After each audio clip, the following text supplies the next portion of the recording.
everybody. Welcome to our first episode with the Women of Louisville. We have our first guest here, Cheryl Shepard. Cheryl, could you please tell us a little bit about yourself? Sure. So I'm a 1984 graduate of Louisville. I didn't necessarily grow up in Louisville. I grew up in Canton. And then my parents moved to Louisville when I was in 6th grade. So graduated in 1984. And from there, I left like promptly. And I moved to, I moved to Dayton, Cincinnati, then Detroit, then Chicago, and then Dallas. And then I came back to Louisville in 2002. So I was gone for about 20 years. So what made you come back? Support and family, really. I can feel that. I understand that completely. So what are some challenges that you've kind of faced coming back, or the reasons why maybe you came back to Louisville or left and everything? Well, I will say that prior to coming back to Louisville, I worked in hospitality, and I worked 6 days a week, 12-hour days, and traveled 4 of those days. So it was a great life. I learned a lot, had a lot of opportunity, very grateful for the opportunity. But then at some point I wanted to start a family. So after I started my family, I realized that type of lifestyle was not really conducive to raising a family, and I needed support. So moving back to Louisville seemed like a very easy, natural move. So I sort of retired out of corporate life, moved back to Louisville, and started my own business. So it was challenging to take that sort of like big city career and restart it in Louisville.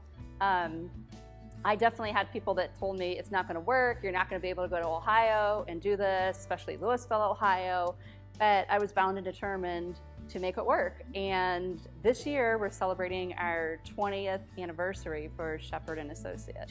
So tell us a little bit about that. So Shepard & Associates is a business-to-business company. And what we do is we service the hospitality industry. So in hotels, there are salespeople, and we provide sales training and consultative services to help them sell better and increase revenue for their hotels. So 20 years this year, we did it. It's super exciting. When you hit 25 years in my old company, you became a quarter century member. Are you going to do anything fun like that? I don't know. That's a great question. I need to like set a goal for 5 years from now. It's very awesome. So now you have another business as well in Canton, and what is that?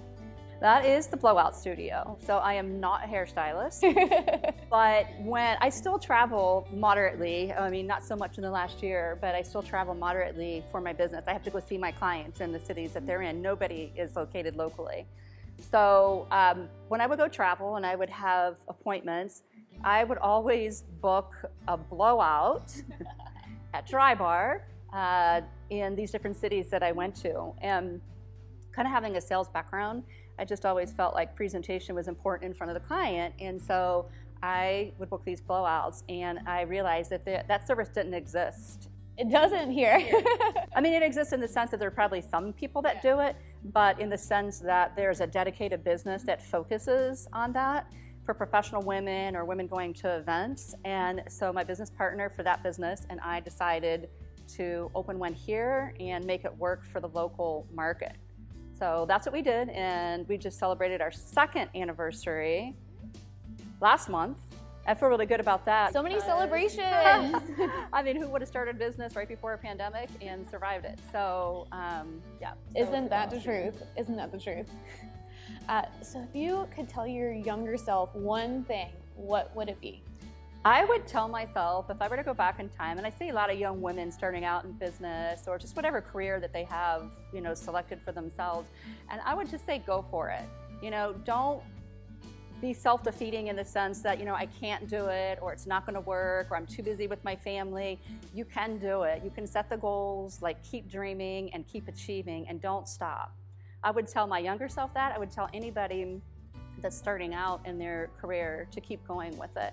So I think there's a lot of value in having a career and then also raising a family as well. Yeah. And it can be done. It's hard at times, but I would encourage women to keep doing that and to be confident that you can do it and to have your own economic independence. I feel like as women, we're so undervalued as being like such a superwoman, and everything we do is, well, I don't have a family, but like I see my mom and helping me and everything, and we're just so selfless, and like it's just so crazy how we just don't get the credit. So it's like I really like that you say that, because I think it is so true. Like you can do all these things, and I so admire the women in my running club, and they're still running marathons with having a baby and everything else. And I really like that.